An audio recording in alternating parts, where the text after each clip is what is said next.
Okay, we're looking at daily quiz here for our final review for the unit. This is lesson 8.5, completing the square. So write the trinomial in factored form. Now if we look at this one in particular, I don't have my airliner here, so I'm going to be doing this by hand, so I'll just type it in, so bear with me. If I put it in parentheses, I would have x and then factors of 25 that add up to a positive 10, so that'd be a plus 5, and then another plus 5. Now, since you have two of the same things, a shortcut to writing this would be x plus 5. Oops. And then you can use a power of 2 since they're the same. Okay. Solve the equation by taking the square root of each side. Now this one takes it one step further and says if I factor it, on the left side it's already factorable, and it's factorable in such a way that I will get the same thing twice again, like I did in the last one. But the difference here is that it's equal to 25. Okay, now that means I can write t plus 1 squared. And that's important because now I can actually root both sides, and I will get the root and the square simplify, cancel each other out. So I get t plus 1 equals the square root. In this form, what squared gives you 25? You get a plus minus 25.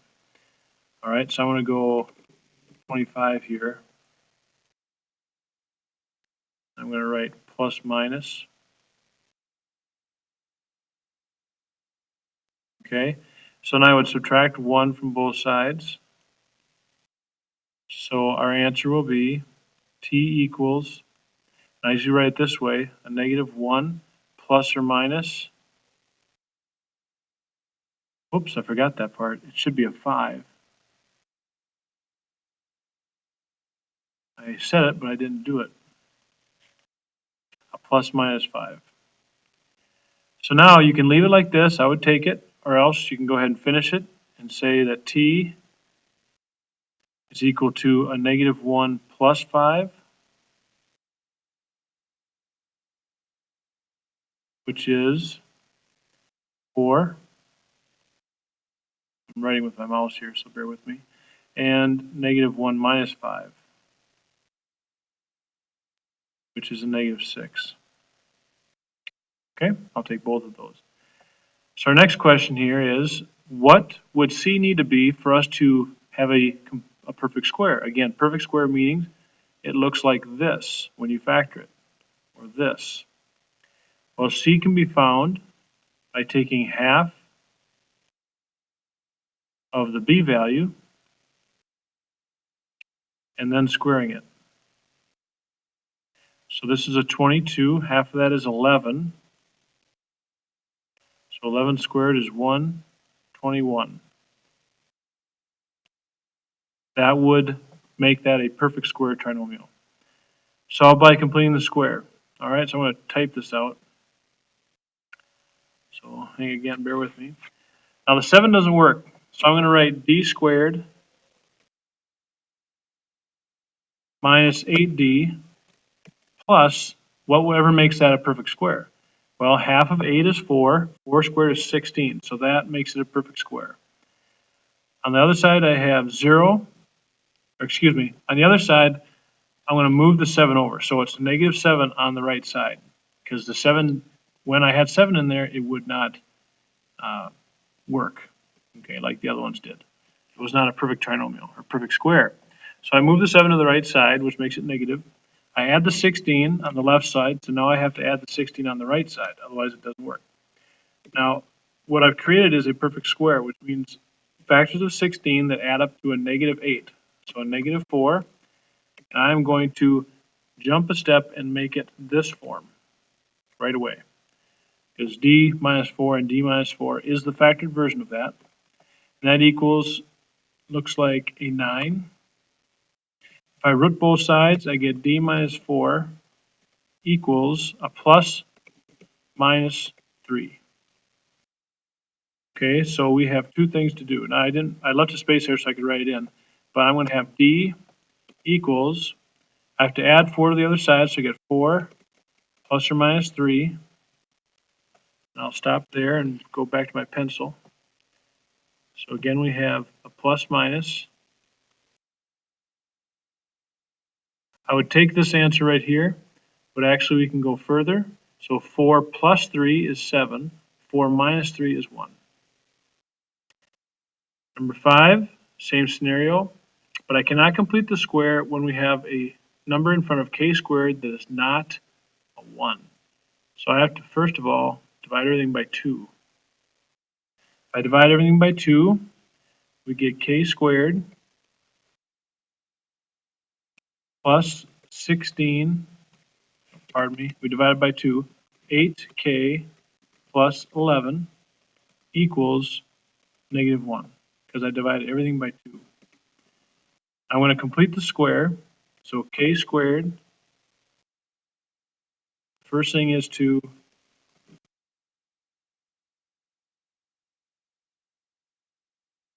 move the 11 over by subtraction, and we get negative 12. Now I have a space there because I need to complete the square. So I have plus 8k plus half of 8 is 4. 4 squared is 16. And I have to add that to both sides. Now it's factorable, so k, so factors of 16 that add up to a positive 8, so 4 and 4. That's going to be squared. Equals, and the sum of those is 4. Take the root of both sides, we get k plus 4 equals a plus or minus 2. I bring the 4 over, we get k equals a negative 4 plus or minus 2. I go back to my pencil. This is a plus minus. And that gives us two possible answers. Negative 4 plus 2 is a negative 2. Negative 4 minus 2 is a negative 6. This ends the lesson for 8.5. Now I'm going to go to 8.6. 8.6, quadratic formula daily quiz. Write the equation in standard form. So if I wrote this in standard form, I would have to have everything on the left side. So here I would have to subtract 3n squared.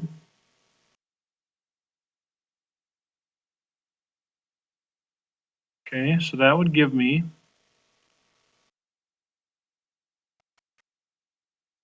1n squared minus 3n squared is a negative 2n squared.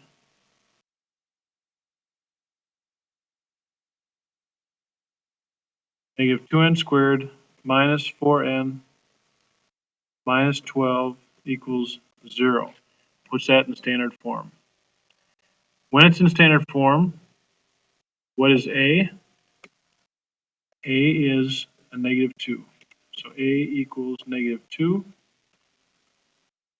I don't know what the deal that is, okay. B equals a negative 4. And C equals negative 12.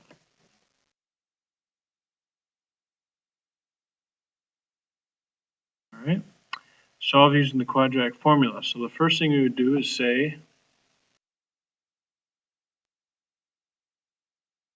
there I scaled it a little bit. All right, so in this case, A equals 1, B equals 12, C equals negative 85. Now it's in standard form, so I know that. So if I plug that in, we will get, let's move this over.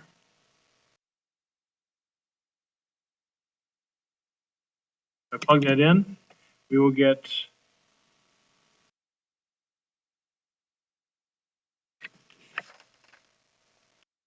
negative 12 plus or minus, so I got to leave that space there because I can't type it in. plus or minus the square root of,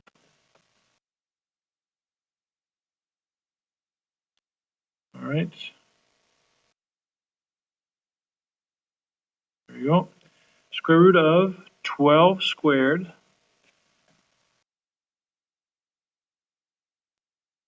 minus 4 times A times C, all divided by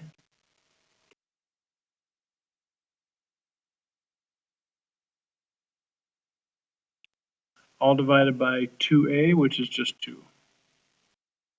Okay. All right.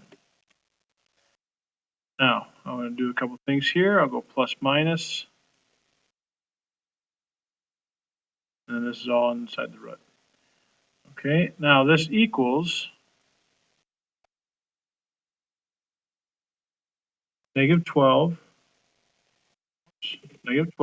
plus or minus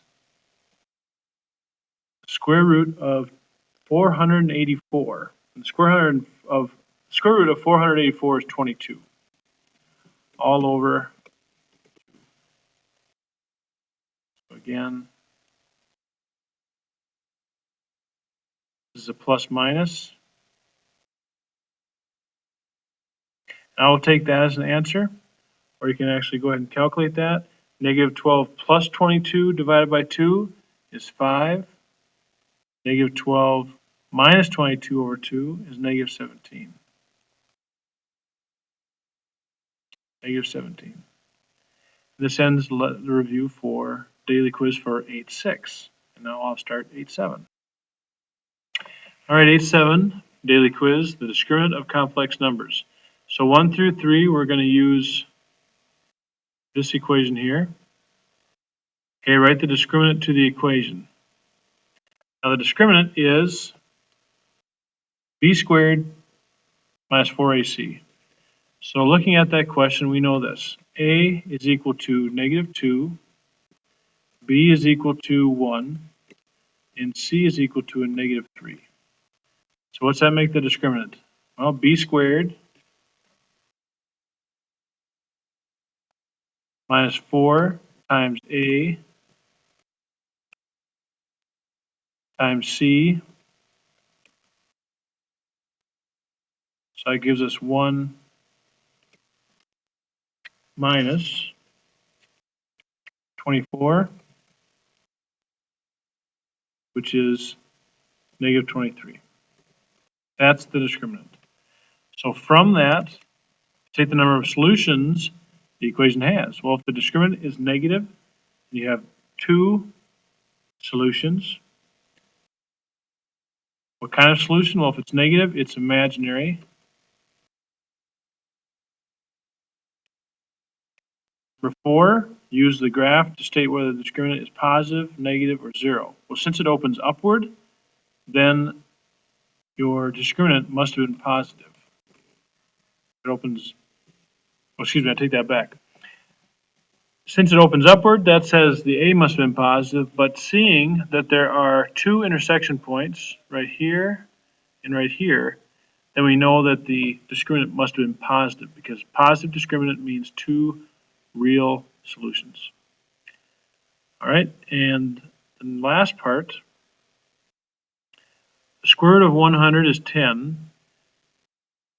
The square root of a negative 100, that negative 1 in there, comes out as an I. So the negative comes out as an I, the root of 10, 100 becomes 10. I squared is equal to negative 1, so this is the same as negative 4 times a negative 1. So that gives us negative 4. And that ends the daily quiz for 8.7.